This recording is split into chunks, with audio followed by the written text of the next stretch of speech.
Okay, let's continue on. So the next thing I'd like to do is actually not have to click the shake it button. Let's make it so we can actually shake the device. So to do that, let's just do a couple things. I'm going to go over to the Ionic documentation. So that's ionicframework.com, docs, and just what's the next natural thing? Well, I think to search for like shake. Is there some kind of a shake component available? And if we do that, we can see that there's under Ionic Native there is some kind of a shake component. So let's click on that and brings us over to the documentation for shake, and under supported platforms, iOS only. So that's not really a good choice for us if we want to be multi-platform. So I guess it's up to us to do it ourselves. So the other thing we can probably search for is motion. Okay, device motion, that sounds good. Let's see. And sure enough, supported platforms, tons of them. So let's add support for device motion first. So we can see the basic instructions right here. I'm going to go to my command line. I'm going to just stop it. It was serving Ionic before, now it's stopped. And we'll just do what it says. We're going to install the motion plugin, the Cordova plugin for motion. And I have an update available for Ionic. Why not? We'll allow this to update.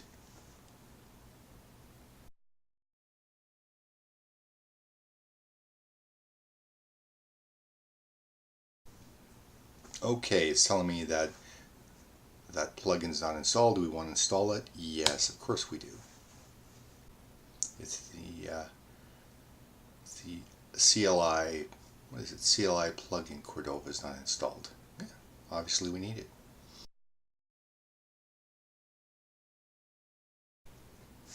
Okay, next command we want to do is the npm install for Ionic Native Device Motion. So we'll just copy that, run that, enter. Sweet. Okay, let's see. So this added a couple of things to our project. We can see that I made a change in config.xml.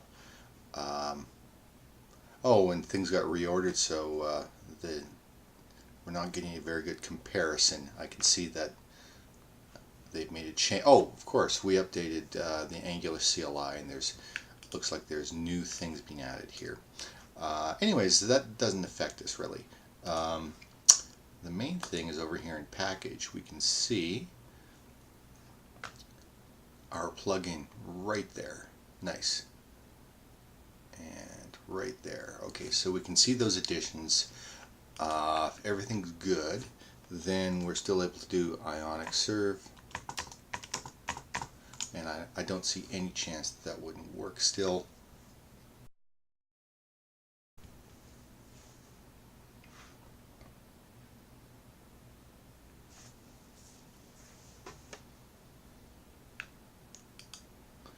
Okay. I'll be quiet now while I click shake it.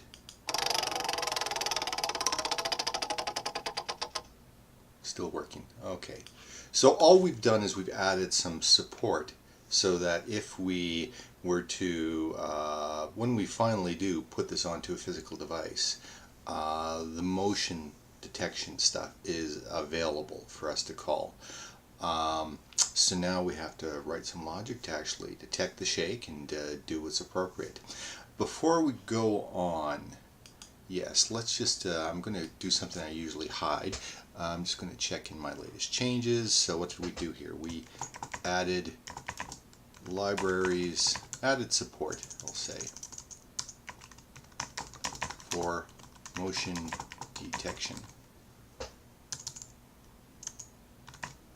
And click that. Great, so that'll be pushed up real soon too. Oh heck, I'll push it up right now. So there we go. I think in the next video, well, in the next section, we'll add a service for doing our motion detection. And initially we'll just kind of just put a service in place, but eventually we'll get the motion detection logic in there. Thank you.